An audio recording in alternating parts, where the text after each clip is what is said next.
Ada yang biasa untuk bahas tentang orang ini. Aduh, ini bagi saya ini penjebakan. Ini saya pernah mau bahas orang ini dari dulu-dulu. Kalau punya kenalan di Kalimantan, teman atau saudara, coba nanti tes tanya-tanya orang ini siapa. Kalau di Papua sih mungkin tuh baru kenal dia. Haji Isam, Andi Samsudin Arsad. Nah, jadi yang tong harus tahu bahwa dia itu pemilik 2000 eksavator PT John Lynn Group di Papua. Sekarang saya mau ajak tong berpikir paling dasar. Nah, pertama itu yang saya mau tanya itu, untuk apa orang beli 2000 eksavator? Jawabannya jujur, cuma satu saja. Dia lagi tidak main-main. Orang yang mau menanam padi tidak mungkin beli sebanyak itu. Orang yang mau uji coba proyek tidak mungkin dia beli segitu juga. Orang yang masih pikir-pikir setengah matang, dia tidak mungkin beli segitu. Jumlah itu cuma masuk akal kalau keputusan sudah final, fix. Tanah itu sudah dianggap milik, tinggal diratakan, titik. Sekarang pertanyaan kedua, ini lebih penting. Kenapa Papua? Bukan Jawa, bukan juga Sumatera, bukan Kalimantan lagi, tapi Papua. Tempat yang jaraknya jauh dari Jakarta. Tempat yang kalau orang rusak, orang di kota besar sana cuma lihat dalam berita 2 hari, habis itu hilang. Tempat yang suaranya sering dianggap gangguan, bukan peringatan. Papua itu bukan dipilih karena tanahnya paling subur, bukan. Jangan termakan dongeng. Kalau orang bilang Papua tanah subur itu jangan termakan dongeng. Papua dipilih karena paling gampang dibungkam. Itu saja. Negara ini kalau mau lakukan hal kotor, dia selalu cari tempat yang sepi. Bukan sepi manusia, tapi sepi perhatian. Dan Papua itu tempat yang sempurna.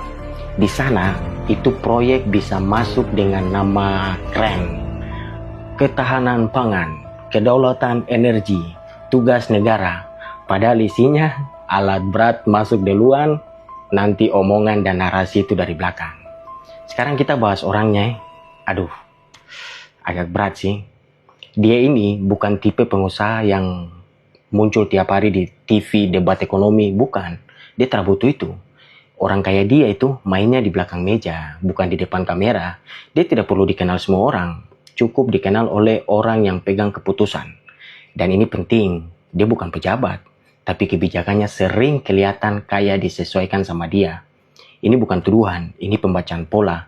Kau tinggal lihat saja, proyek besar, lahan luas, alat besar masif, pengawalan negara, selalu ada di sekitar lingkar yang sama.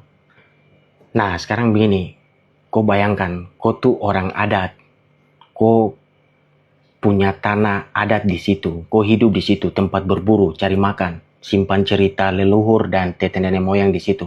Terus suatu hari datang alat berat, bukan cuma satu, bukan juga ratusan, tapi ribuan, 2000 alat berat, eksavator yang suara di Merauke.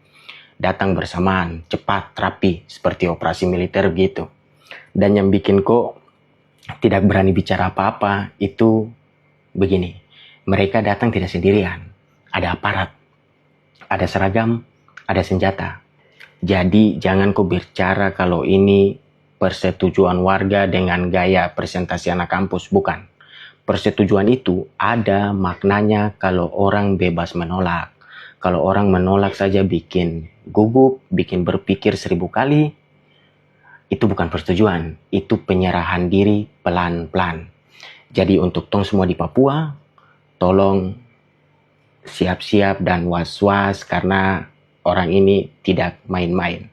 Saya tidak mau terlalu bahas dia banyak karena saya juga ya begitulah. Intinya tuh itu saja. Orang ini bukan manusia, orang ini hantu. Dan kalau dalam film Harry Potter, dia itu seperti Lord Voldemort. Tidak sembarang orang sebut dia pun nama.